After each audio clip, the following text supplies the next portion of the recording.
They may wear costumes, but it isn't Halloween. They're real-life superheroes. Me and Hit Girl, we're training every day. There were more and more people joining us every night. Colonel Stars and Stripes, reporting for duty. We try to have fun. Otherwise... Hey guys, Lucas here again for another movie review. Today is for Kick-Ass 2, the sequel to the 2010 superhero comic book film Kick-Ass. And this film reprises Aaron Taylor Johnson as Kick-Ass, Chloe Grace Moretz as Hit Girl, Christopher Mintz-Plasse as Chris D'Amico, aka the Motherfucker, and new people include Jim Carrey as Colonel Stars and Stripes, and John Leguizamo as Chris D'Amico's security guard Javier. The original Kick-Ass, when I first saw it, was one of the most fun and unique theater experiences I've ever had, and still probably have. While the film isn't like the amazing experience that I had when I first watched it, it still holds up well and it's still a really good movie, and I just think that Matthew Vaughn, who directed that, it was the best transition from a comic book to a film that I think I've ever seen. Just the way it looked, the way it was shot, I thought it was amazing. So needless to say, I was very excited for the sequel, but I knew that it wouldn't be as good as the first once I found out that Matthew Vaughn wasn't going to be returning. Instead, it's written and directed by Jeff Wadlow, who directed Cry Wolf and Never Back Down, two films I've never seen, nor do I care to really. And he takes the reins on this one, and the story concerns Aaron Taylor Johnson, Kick-Ass. He has a bunch of notoriety after the first one, and his events in the first one have inspired a lot of people to become superheroes themselves, and he eventually ends up joining this crew of superheroes led by Jim Carrey's character, Colonel Stars and Stripes. He joins them while trying to balance, his high school life, and then also Hit Girl is doing the exact same thing, but she gave up her vigilanteism for a few reasons and is trying to fit in, trying to be a normal girl in high school. Meanwhile, Chris D'Amico's character is trying to get revenge on Kick-Ass for the events that happened to him and his father in the first film, which I won't spoil, and he becomes the supervillain known as The Motherfucker. It pains me to say this, but not only is this film not as good as the first, which I was expecting, but overall it's just kind of a disappointment. I'll get into what I like to first though, and that is, for the most part, the performances. Aaron Taylor Johnson's still really likable as Kick-Ass. He's still got that innocence and vulnerability that he showed in the first movie when he was first becoming Kick-Ass. I feel like that carries over to this film, and he's definitely strong in the role, and I wouldn't want to say anyone else is Kick-Ass. And the same goes, of course, for Hit Girl, who's everyone's probably favorite part of these movies. There's not a lot of Hit Girl in this movie, which it would seem like that'd be a bad thing, and I guess to others it could be.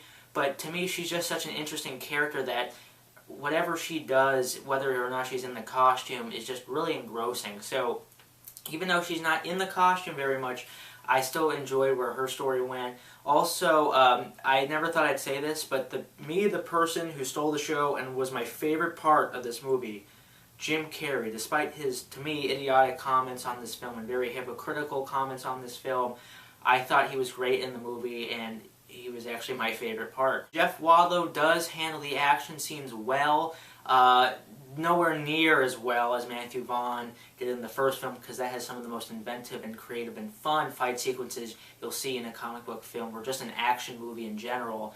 But this one, there's not a lot of shaky cam. You can see what's happening. For the most part, the fights are pretty well choreographed.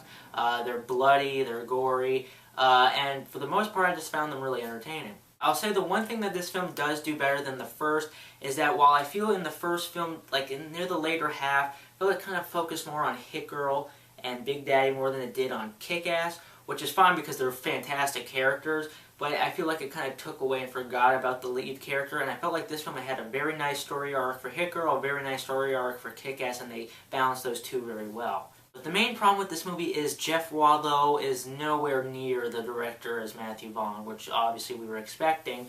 But it really just kind of hurts the film because, one, like I said, while the action scenes are good, there's nothing that stands out like in the first film. Like the first film had a number of amazing sequences. This, I can't really think of anything in particular. And two, the movie, I don't know if this is Jeff Wadlow's fault particularly, but it just doesn't feel as fun and exciting the second time around, mainly because Jeff Wadlow shoots his film very straightforward, so it doesn't feel as unique and fresh as it did the first time. I felt like the comedy in this one wasn't that strong. There was a lot more jokes, I think, in this one than the first, but I felt that the first one had a lot more funnier moments. I only chuckled a couple times in this.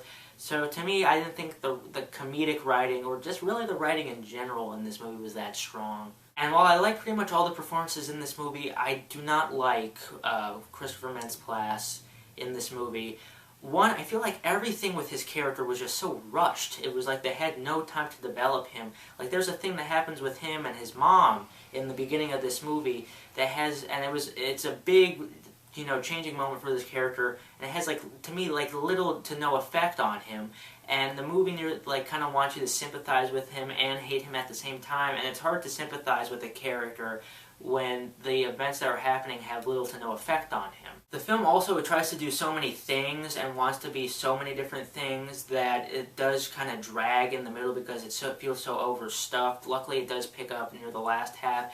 And to me, one of the biggest cardinal sins of this movie is that compared to the first one, which I think is like an unforgettable movie, I feel like this one, especially compared to the first, is nowhere near as memorable, which that's not something you want in a kick-ass movie. Also, when I saw this movie, I wasn't in the best state of mind. There was a lot of things, you know, that was stressful going into it, and I was distracted a lot, you know, when I was sitting in the theater. So I kind of feel like I want to see this movie again and just go with a clear conscience, because that could maybe change my opinion on it, because I do kind of want to watch it again just to get all my thoughts together.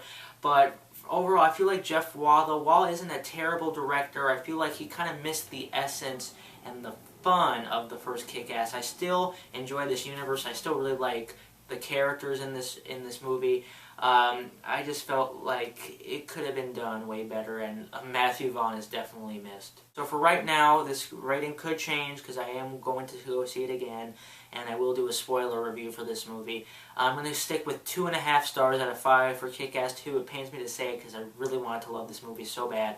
But that's what it's going to be for right now. I think you can rent it. If you like the first Kick-Ass movie, then you might like this one more. But I think if you love the first Kick-Ass movie, you're going to be disappointed. So that's for my review of Kick-Ass 2. And I want to know if you guys thought that there was too little hit girl, did that bother you?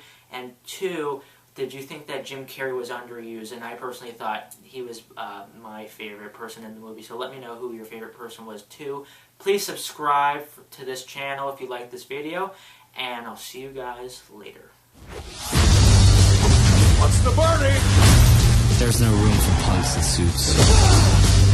Just real heroes who can really kick ass.